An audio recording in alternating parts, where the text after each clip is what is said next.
জামুগুৰিহাটৰ চৌদিশে এতিয়া চোৰৰ উপদ্ৰৱ। চোৰৰ সন্ত্ৰাসত ত্ৰাহিমাম জামুগুৰিবাসী সৰ্বসাধাৰণ ৰাইজ।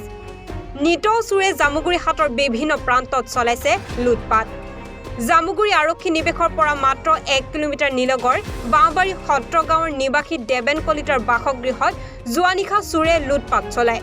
নিশা গৃহত কোনো নথকাৰ সুযোগ গ্ৰহণ কৰি গ্ৰিলৰ তলা ভাঙি ভিতৰত সোমাই কেইবাটাও আলমাৰী লক ভাঙি সকলো বস্তু উলিয়াই লণ্ডভণ্ড কৰি লুটপাট চলায়। উল্লেখ্য যে ঘৰৰ গৃহস্থ দেবেন কলিতাৰ পত্নীৰ বেমাৰ হোৱাত চিকিৎসাৰ বাবে ঘৰৰ সকলো সদস্য গুৱাহাটীত থকাৰ পূৰ্ণ সুযোগ গ্ৰহণ কৰি চোৰে এই চুৰি কাৰ্য সংঘটিত কৰে। ইতিমধ্যে ঘটনাস্থলীত আৰক্ষী উপস্থিত হৈ উক্ত ঘটনাৰ তদন্ত আৰম্ভ কৰিছে।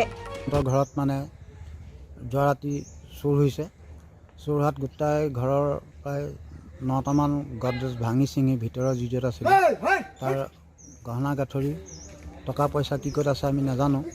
সেইখিনি চুৰ হ'ল বুলি গম পালোঁ। মোৰ ঘৰলৈ খবৰ মাৰিলে মই আহি দেখিছোঁ যে ঘৰৰ অৱস্থাটো বেয়া।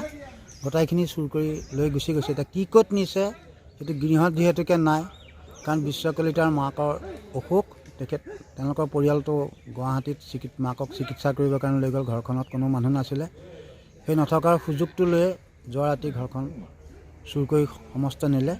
এতিয়া আমি থানাত খবৰ দিছোঁ। থানাৰ পৰা অচি আহি পেলাই চাই চিতি গৈছে। কি পালে কি নাপালে আমি সেইখিনি ক'ব নোৱাৰোঁ। আমাক একো কোৱা নাই। গতিকে আমি বিশ্ব কলিতাহঁতলৈও এতিয়া ফোন কৰি জনাইছোঁ তেখেতসকলক।